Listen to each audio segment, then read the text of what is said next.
Hi hello welcome to Tamil movie reviews. இன்றைக்கி நம்ம எந்த படத்தை பற்றி பார்க்க போகிறோம், ஒரு ராம்காம் மூவி, அதாவது ரொமான்ஸ் காமெடி மூவி பார்க்க போகிறோம். படத்தோட பேர் வந்து காதலிக்க நேரமில்லை அப்படின்ற இந்த படம் தான். ஸோ இந்த படத்தோட டேரக்டர் யாருன்னா கிருத்திகா உதயநிதி, அதாவது துணை முதலமைச்சர் உதயநிதி ஸ்டாலினோட பொண்டாட்டி. அவங்க தான் வந்து இந்த படத்தில் வந்து இயக்கியிருக்காங்க. ரைட்டர், அதாவது எழுதியது அவங்க தான். அப்புறம் தயாரித்தது வந்து உதயநிதி ஸ்டாலின் வந்து தயாரிச்சிருக்காப்புல. ஒளிப்பதிவு பண்ணது வந்து கவேமிக் யூஆரி என்னமோ சம்திங். எடிட்டர் வந்து லாரன்ஸ் கிஷோர். அப்புறம் இசையமைப்பாளர் வந்து ஏஆர் ரஹ்மான். தயாரிப்பு நிறுவனம் வந்து அப்போ டிஸ்ட்ரிபியூட் பண்ணதெல்லாம் அவங்களே தான். ரெட் ஜெயண்ட் திரைப்படங்கள், ரெட் ஜெயண்ட் மூவிஸ் அவங்க தான். அப்புறம் ஐயங்கர் இன்டர்நேஷ்னல்ஸ் அவங்க தான். ஸோ இதுக்கப்புறம் வந்து பார்த்திங்கன்னா இந்த படத்தோட கேஸ்டிங்ஸ் நம்ம பார்த்துடலாம். ரவி மோகன், Nithya Menon, DJ Banu, Vinay Rai, John Kokken, Vinodhini Vaidyanathan, Lakshmi Ramakrishnan, Yogi Babu, Lal. So இவங்களாம் தான் இந்த படத்தில் வந்து நடிச்சிருக்காங்க. இந்த படத்தோட கதை என்னென்னா, ஜெயம் ரவி இருப்பார். ஜெயம் ரவிக்கு வந்து பார்த்திங்கன்னா டிஜே பானு வந்து லவ்வராக இருப்பாங்க.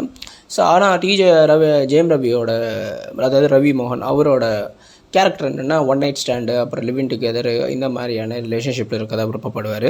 அதே மாதிரி நித்யா மேனனுக்கும் வந்து கல்யாணம் பண்ணுறதுக்கு ஆசை இல்லை. அதே மாதிரி எப்படி சொல்கிறது, அது கல்யாணம் அப்படின்ற ஒன்று பண்ணிக்கணுன்ற ஒரு ஆசையும் இல்லை.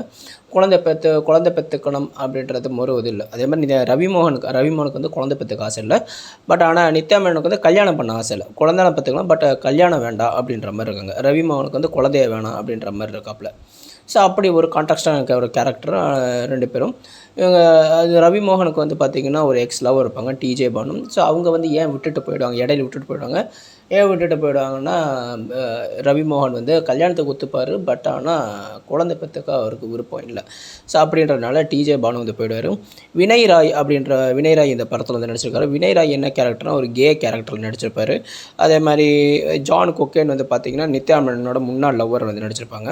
வினோதினி வைத்தியநாதன் வந்து நித்யா மேனனோட சித்தியாவோ என்னமோ சம்திங் ரிலேட்டிவாக நடிச்சிருப்பாங்க. லக்ஷ்மி ராமகிருஷ்ணன் வந்து நித்யா மேனனோட அம்மாவாகவும், லால் வந்து ரவி மோகனோட அப்பாவாகவும் நடிச்சிருப்பாங்க. யோகி பாபு வந்து கவுடான்ற ஒரு பேரில் ரவி மோகன் வந்து ஃப்ரெண்டாக வந்து ஜெயம் ரவிக்கு வந்து ஃப்ரெண்டாக நடிச்சிருப்பார். ஸோ இந்த படத்தை பொறுத்த வரைக்கும் வந்து பார்த்திங்கன்னா இவங்க ரெண்டு பேர் இப்படி ரவி மோகனும் நித்யா மேனன் இப்படி ஒரு கான்ட்ரடிக்ஷனான கேரக்டர் எப்படி ஒன்று சேர்ந்தாங்க, இப்படி தடைகள்லாம் மீறி ஒன்று சேர்ந்தாங்க அப்படின்றது தான் மீதி கதை. இந்த படத்தோட பாசிட்டிவ் அண்ட் நெகட்டிவ் வருவோம். இந்த படத்தில் பாசிட்டிவ் அப்படின்னு சொல்கிறதுக்கு ஏஆர் ரஹ்மானோட 1-2 பாட்டு நல்லாயிருக்கு, அவ்வளோதான். மற்றபடி மொத்தத்துலலாம் அவ்வளோவா வந்து இது இல்லை. நமக்கு அது ஏஆர் ரஹ்மான் தான் பண்ணியிருக்காரா நமக்கு தெரியல. அவ்வளோவா பெருசாக வந்து ஒரு இம்பேக்ட் ஒன்றும் ஆகலை.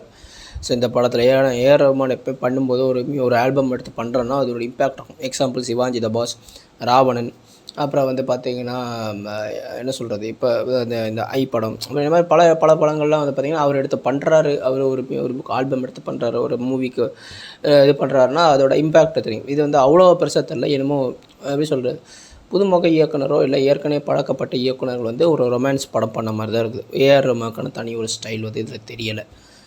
அது வந்து பார்த்திங்கன்னா பாசிட்டிவ் சொல்கிறதுக்கு இப்போ மியூசிக் ஓரளவுக்கு பரவாயில்ல, அவ்வளோதான். மற்றபடி வேறு பாசிட்டிவ் ஒன்றும் இல்லை. நெகட்டிவ்க்கு வருவோம். நெகட்டிவ்னு என்னென்னா, இந்த மாதிரியான ஒரு கேரக்டர் வந்து எதுக்கு வந்து சொசைட்டியில் இம்ப்ளிமெண்ட் பண்ணுறாங்கன்னு தெரில. முக்கியமாக சினிமாவில் வந்து பார்த்திங்கன்னா இந்த படத்தில் வந்து பார்த்திங்கன்னா வினய் ராயை வந்து வேஸ்ட் பண்ணிட்டாங்க. வினய் ராய் வந்து ஒரு கே கேரக்டரை காமிச்சிட்டு அதுக்கப்புறம் அவர் எங்கே காணாமல் போயிட்டார்னு தெரில. ஸோ அப்புறம் அவரு போயிட்டார். இடையில கடைசியாக வந்து அவங்க ரெண்டு பேருக்கு மட்டும் வினய் ராய்க்கும் வேற ஒரு ஆம்பளைக்கும் கல்யாணம் வர மாதிரி காட்டுறாங்க. யோகி பாபுவும் இடையில காமிச்சாங்க, விட்டாங்க. ஸோ இப்போ ஜெயம் ரவியும் நித்யா மேனனை மட்டும் ஃபோக்கஸ் பண்ணி போன மாதிரி இருந்தது. டிஜே பானு ஆரம்பத்தில் வந்தாங்க, அப்புறம் திருப்பி காணாமல் போயிட்டாங்க, திருப்பி இடையில வராங்க. அப்புறம் நித்யா மேனன் என்ன பண்ணுவாங்கன்னா, அவரோட பழைய காதலன் ஜான் கொக்கேன் வந்து அவருக்கு வந்து நிச்சயதார்த்தம் ஆகிடும். நிச்சயதார்த்தம் ஆனதுக்கப்புறம் ஜான் கொக்கேன் வந்து வேற ஒரு பொண்ணோட பெட்டில் இருக்கிறத வந்து நித்யா மேனன் பார்த்ததுக்கப்புறம் அந்த என்கேஜ்மெண்ட்டை முடிச்சுட்டு போயிடுவாங்க. அப்போ வந்து நித்யா மேனன் சொல்லுவாங்க, 4 வருஷம் லவ் பண்ணோம், ஏன் இந்த மாதிரிலாம் பண்ணுறான் அப்படின்னு சொல்லி அவங்க சித்தி அவங்க சொந்தக்காரங்களான வினோதினி வைத்தியநாதன் கிட்ட சொல்லுவாங்க. அவர் என்னப்பா அதுக்கப்புறம் வந்து நித்யா மேனன் என்ன சொல்லுவாங்கன்னா, சரி ஓகே, இனி எனக்கு கல்யாணமே வேண்டாம், நான் வந்து டெஸ்ட் டியூப் பேபியில் குழந்தை பெற்றுக்கலாம். அந்த டெஸ்ட் டியூப் பேபி யாரோட குழந்தைன்னா ஜெயம் ரவியோட குழந்தை தான். ஸோ இது வந்து கதையை வந்து என்னென்னு நமக்கு சொல்ல புரிய வராது, ஒரு மாதிரி இருக்கும். அதாவது கல்யாணமே வேண்டாம் அப்படின்னு இருக்கிற ரவி மோகனும், புள்ள பெற்றுக்க வேணான்ற ரவி மோகனும், கல்யாணம் வேணும் புள்ள வேணும் பட் ஆனால் கல்யாணம் வேணும் அப்படின்னு நினைக்கிற ஒரு நித்யா மேனன், இவங்க ரெண்டு பேரும் எப்படி சேராங்க அப்படி தான். ரொம்ப கூடுதலாக நம்ம வந்து கன்ஃபியூஸ் பண்ணிக்க வேண்டாம். இது கதை எப்படின்னு நமக்கால் சொல்ல முடியும். அப்படியே பின்னி பிணைஞ்ச ஒரு மாதிரி போகுது. இது வந்து என்னத்தன்னு சொல்லணும்னு தெரில. ஸோ வினய் ராயை வேஸ்ட் பண்ணிட்டாங்க இந்த படத்தில். அதே மாதிரி வந்து டிஜே பானுவும் அவ்வளோவா வந்து யூஸ் பண்ணிக்கல. ஜான் குக்கேனும் வந்து அவ்வளோவா வந்து யூஸ் பண்ணிக்கல இந்த படத்தில். இந்த படத்தில் என்ன சொல்ல வராங்கன்னு தான் புரியல. ஒரு படத்தில் ஒரு கதை இருந்துச்சுன்னா நீ சொசைட்டிக்கு மெசேஜ் சொல்லாமல் போகிற அது 2வது விஷயம். ஆனால் நீ ஒரு கதை முதல்ல ஒன்று சொல்லணும். ஒரு கதை புரியணும் ஆடியன்ஸுக்கு. ஸோ ஆடியன்ஸுக்கு அது எனக்கு புரியவே மாட்டேங்குது. இது ஏதோ ஒரு அதாவது ஒரு எப்படி சொல்கிறது, ஒரு பெரிய பணக்கார வீட்டு குடும்பத்துக்கிட்ட நிறைய பணம் இருக்குது. இப்போ அந்த பணத்தை வச்சு ஏதாவது ஒரு ஆம்பிஷன் இருக்கும். அந்த குடும்பத்தில் இருக்க யாரோ ஒருத்தவங்களுக்கு ஒரு ஆம்பிஷன் இருக்கும். அந்த ஆம்பிஷனை வந்து அவங்களால ஈஸியாக நிறைவேற்ற முடியும். ஏன்னா பணம் இருக்குது அப்படின்ற மாதிரி தான் வந்திருக்கு. இப்போ எப்படின்னா ரஜினிகாந்த் ஃபேமிலியில் ஐஸ்வர்யா இருக்காங்களே, அது மாதிரி தான் இவங்க கிருத்திகா உதயநிதி மாதிரி தான் இருக்குது. ஜஸ்ட்டு வந்து பணம் இருக்குது, டக்குன்னு படம் எடுத்து வச்சுட்டாங்க. எல்லா ஆக்டர்ஸ் அப்படி நிரப்பியிருக்காங்க. பட் ஆனால் அது கதை இல்லை. பின்னி பிணைஞ்சு ஒரு மாதிரி அனக்கொண்டா மாதிரி போகுது. எங்களுக்கு ஒரு தேட்டரில் பார்க்கும்போது எனக்கு கன்ஃபியூஸ் ஆகிட்டு. தேட்டரில் ஆள் இல்லை. நான் 1 வீக் கழிச்சு தான் போய் படம் பார்த்தேன். 1 வீக் 1.5 வீக் ஆச்சு. தேட்டரில் ஆள் இல்லை. ரொம்ப இதாக இருக்குது. சரி, ஓகே. இப்போ படம் பார்க்க எனக்கு வந்து போர் அடிக்க ஆரம்பிச்சிருச்சு. ஒரு கட்டத்துக்கு மேலே புரியல என்ன தான் சொல்ல வராங்க. கதையே இல்லை இந்த படத்தில்.